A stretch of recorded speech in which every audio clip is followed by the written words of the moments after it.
The snow fell heavy that December morning in 1882, casting everything in a hushed white silence that seemed to muffle even the sound of Samuel's boots as he walked toward the old oak tree near his fence line. He had been tending to his horses when he first heard it, a sound so faint he thought it might have been the wind through the bare branches. But as he drew closer, his heart nearly stopped at what he saw.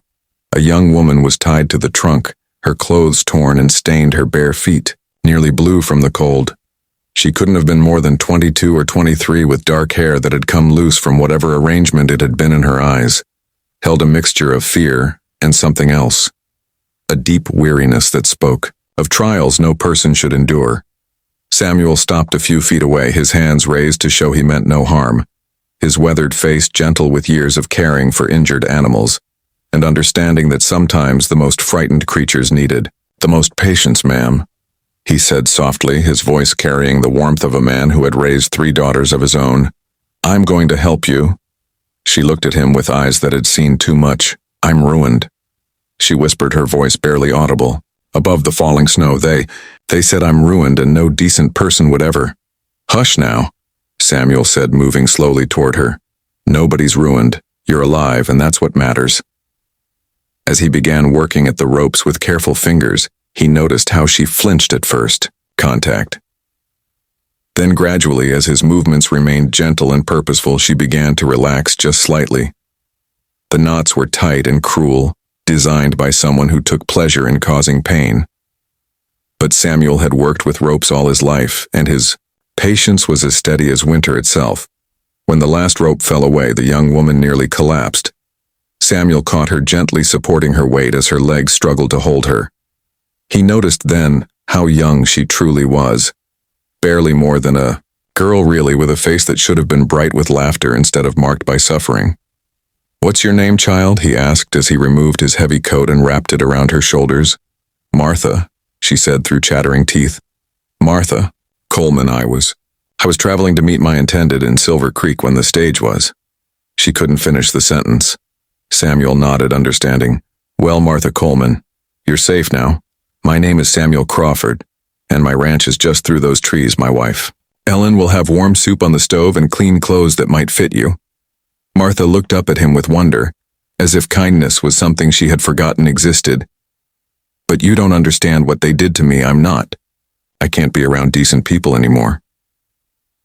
Samuel paused in his walking and looked down at her with eyes that held the wisdom of someone who had lived through his own share of hardships. Martha, I've been on this earth for 57 years. I've seen good people do terrible things, and I've seen people who were broken put themselves back together piece by piece. What happened to you doesn't change who you are inside. The walk to the house was slow. Martha's feet were too cold and damaged. For quick movement, Samuel matched her pace, never rushing, never showing impatience. When she stumbled, he was there to steady her. When she needed to stop and rest, he waited quietly, letting the snow fall around them like a gentle blessing. Ellen Crawford was hanging laundry on the covered porch when she saw them approaching. A woman of generous heart and quick understanding, she dropped the sheets and hurried forward, taking in the situation with one glance. Samuel, bring her inside immediately, she said, her voice carrying the authority of someone accustomed to taking charge in a crisis. I'll heat water for a bath and find something warm for her to wear. Within minutes, Martha found herself in a world she had thought lost forever. A warm kitchen filled with the smell of fresh bread, a bathtub filled with hot water and clean clothes laid out with care.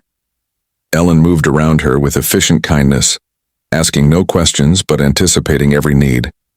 As Martha soaked in the warm water, feeling returning slowly to her frozen limbs, she could hear the low murmur of voices from the kitchen. Samuel was telling Ellen what he had found, and Ellen was responding with the quick, decisive words of a woman planning how to help. When Martha emerged from the bath wrapped in a thick robe Ellen had prepared, she found a place set for her at the kitchen table. Steam rose from a bowl of vegetable soup, and fresh biscuits sat cooling on a wooden board. Sit down, dear, Ellen said, her voice gentle but firm.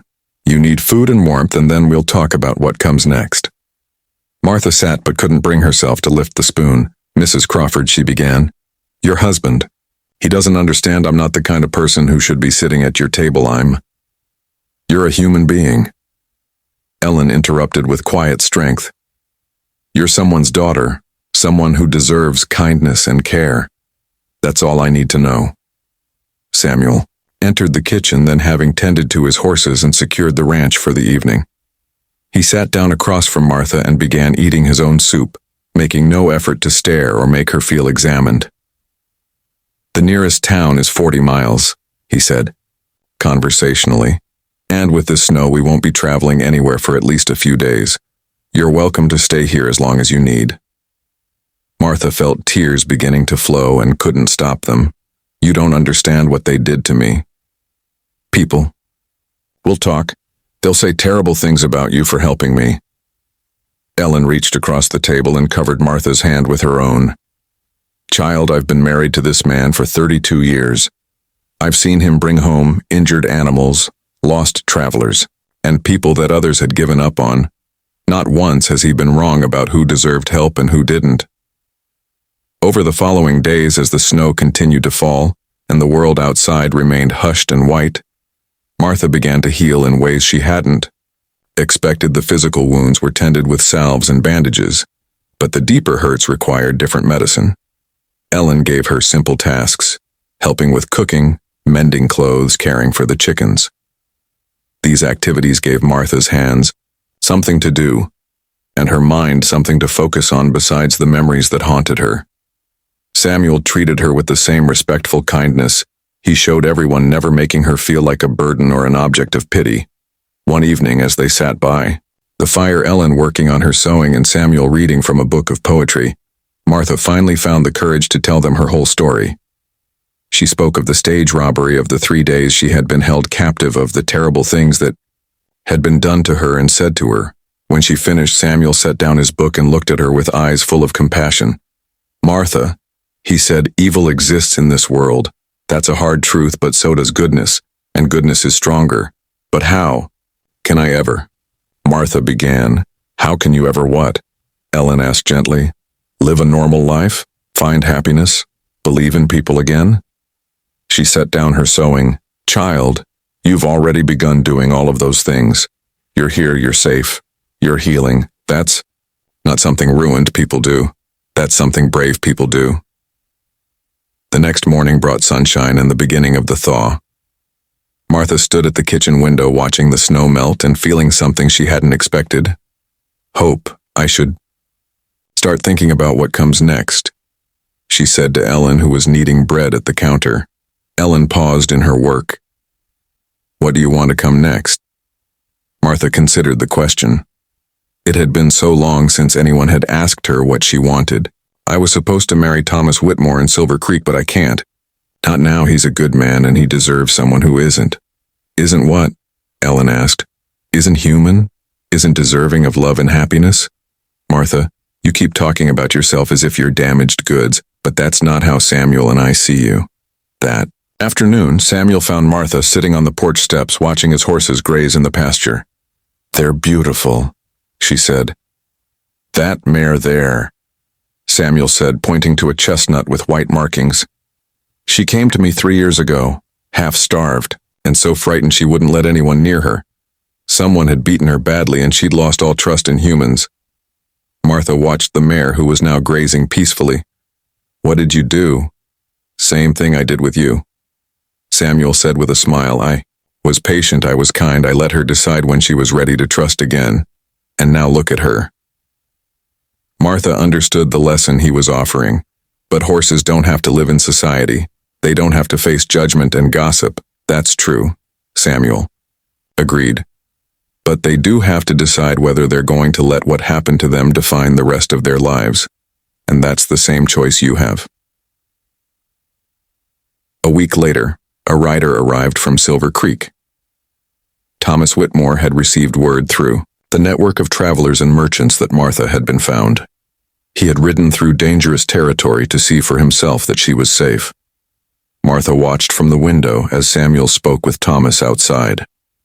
She could see the young man's relief and joy at learning she was alive, but she also saw the questions in his eyes, the uncertainty about what condition he would find her in. When Thomas entered the house, Martha stood frozen in the parlor, unable to move forward or back.